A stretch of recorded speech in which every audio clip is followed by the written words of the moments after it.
Hindu Dharma, also called Sanatana Dharma, is the oldest spiritual tradition in the world.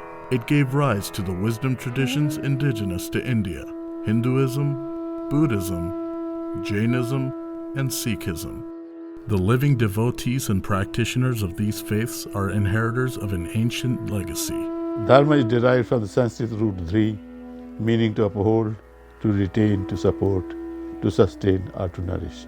It is indeed a positive principle of all-around sustainability and advancement of the individual, society, and humanity at large.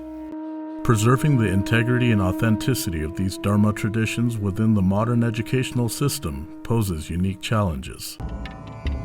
The California textbook controversy. Local Hindu parents are outraged when a 6th grade student comes home crying that she does not want to be a Hindu anymore, based on what she learned in school about her religion. The girl came back from the school and said, "I don't want to be Hindu." Because you must realize that as you grow up, you have two kinds of authorities in particular.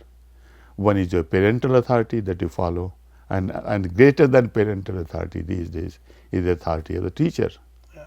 School system. And if your parents say something is contradicted by the teacher, then it is teacher's authority that prevails.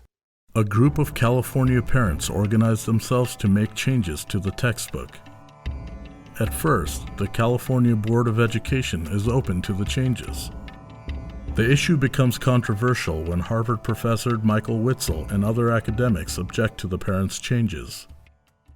I found Michael Witzel and his cohorts lacking in professional integrity, something which I had not personally confronted ever before in my life of teaching. That being the issue, the critical issue that we face, that means your identity is being defined by somebody else. Today, the Wendy Doniger affair.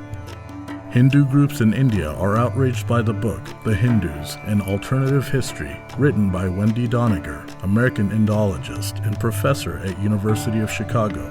The book sparks protests across India. I think of an example. There's a book by Wendy Doniger called The Hindus, An Alternate History, which describes the practices kind of exoticized, eroticized, Freudianized, but without the dharmic motor that drives all the practices, without the core beliefs. Yeah. And that's caused a huge uproar within Hindu communities, both in North America and in India, as you probably know. And a battle going on between Hindu America Foundation on one side, American Academy of Religion on another side, right? And I keep thinking there's no third voice here. There is no major group of Hindu chairs and study centers within the established academy who could offer an alternative. So the religious studies scholars are siding with Wendy Doniger.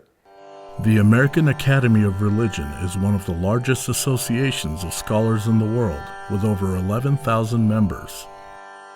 Even though Hinduism is the third largest religion in the world, it does not have its own section in the American Academy of Religions. My friend, who was also a master's student and therefore a newbie, both of us looked through the massive catalog of programs for that particular conference, and we couldn't find it.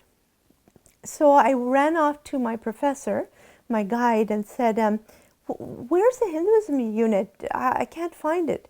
And she said, "There isn't one."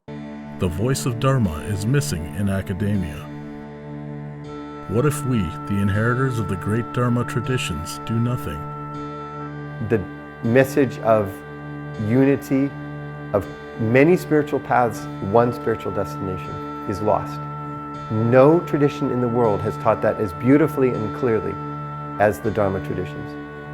Vedas, Upanishads, Gita. If that message is lost, the message on the lips of every holy man for generations and generations in India, then the world sees more religious violence. Religion is seen as a divisive force. Without that Dharma civilization voice, religion continues to splinter us.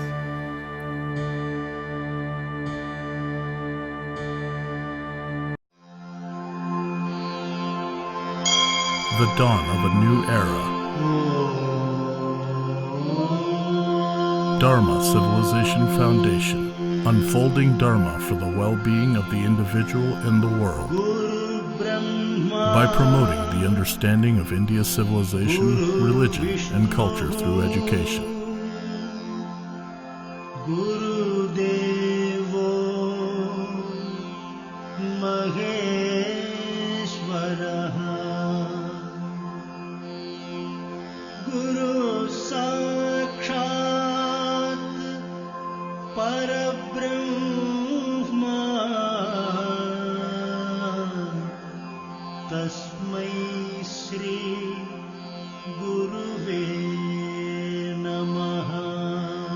Education is a manifestation of the perfection already in man.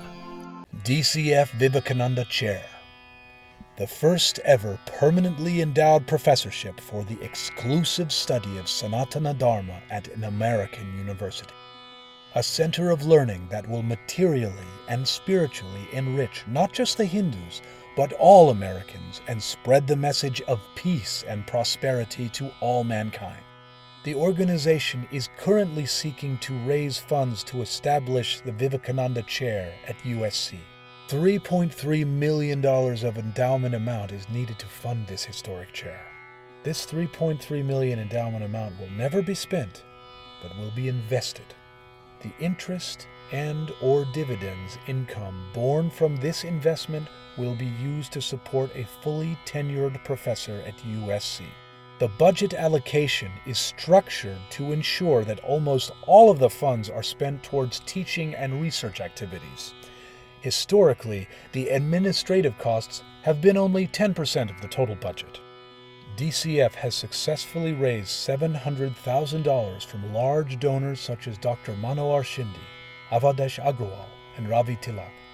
They believe that the greater Hindu community and others interested in this noble cause have an opportunity in building up this institution. The goal is to complete the funding by May 2015. You have a wonderful opportunity to be a part of this historic effort. Please help fund this endowment to whatever extent you can. In addition, please spread the message within the Sanatana Dharma community and beyond. Please pray to your Ishta Devata for the speedy success of this effort. Come, let us all work together to build this wonderful temple of knowledge in America.